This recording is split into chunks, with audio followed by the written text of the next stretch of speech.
Hi, in this episode we will look at pointers, just a simple explanation. What is pointer?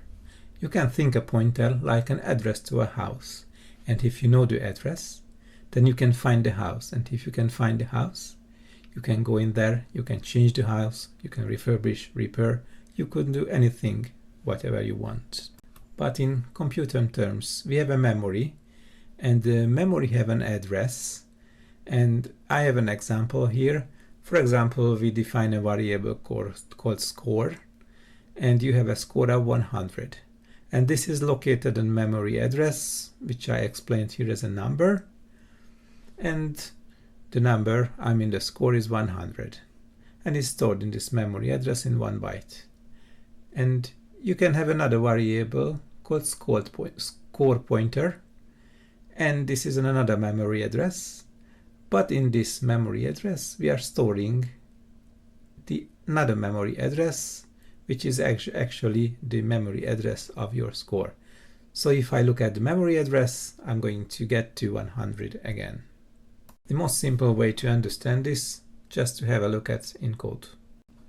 I define a variable score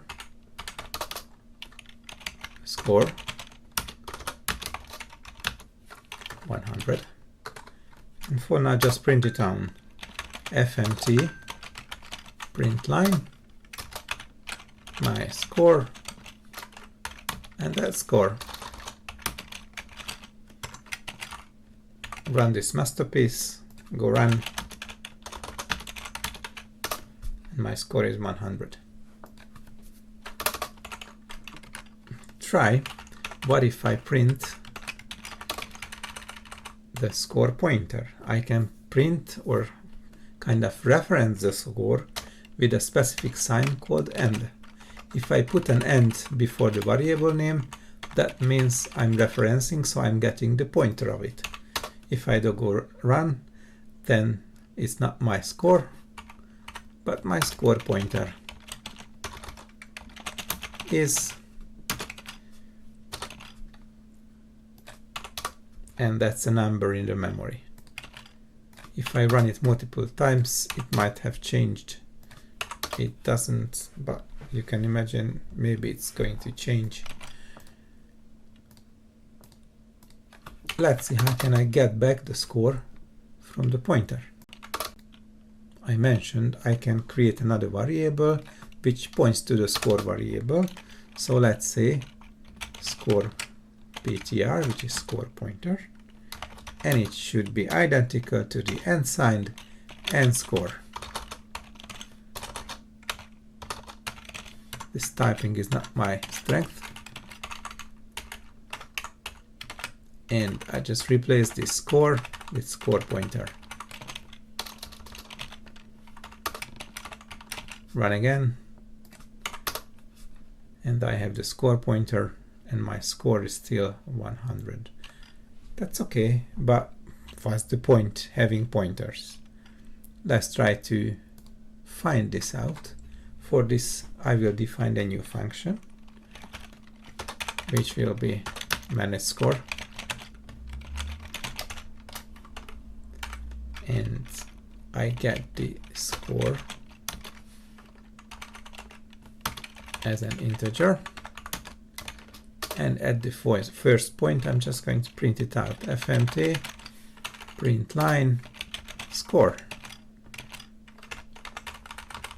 And say managed score.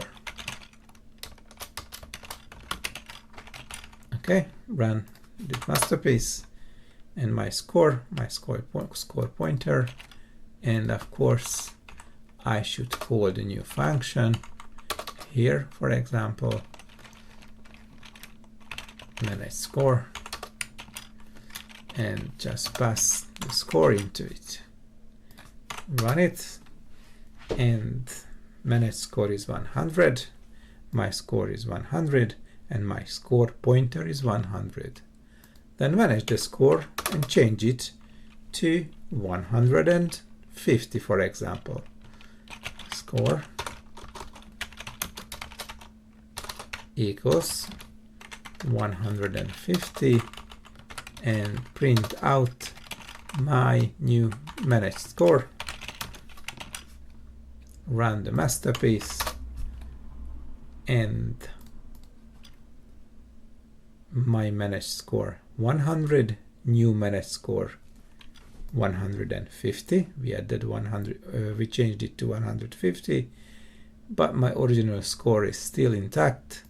It's still 100, and there's the pointer which I'm just displaying. Little explanation what happens here. I'm passing the score to this function. I'm getting it as an integer. My Golang going to create a shadow copy of this, and if I'm changing the value, it will create a real copy of this, of the original score, going to modify it to 150, but the original score is intact. Let's try again. If I say that the managed score will take the score but as a pointer, I can do it by adding a star sign here, and the managed score should not take the score pointer. I could use end score as well here, doesn't really matter. It's nothing else changing here. But at this point, I have to dereference the score with star here as well. And I have to change and dereference the score here as well. Run this again. Let's see the result. Managed score 100. This is the line. New managed score 150. This is the line. I've changed the score. And my score also points now 150. That's the difference.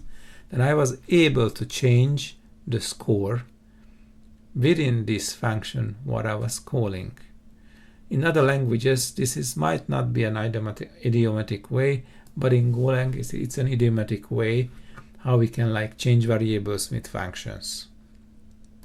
This is the pointers in a nutshell. I think it's not rocket science, it's easy. In the next episode, we will take a look at the functions in more details. What are they doing and why they different from other languages. See you in the next episode, and of course, don't forget to subscribe to the channel or press the ring button and ask in the comments if you have any questions.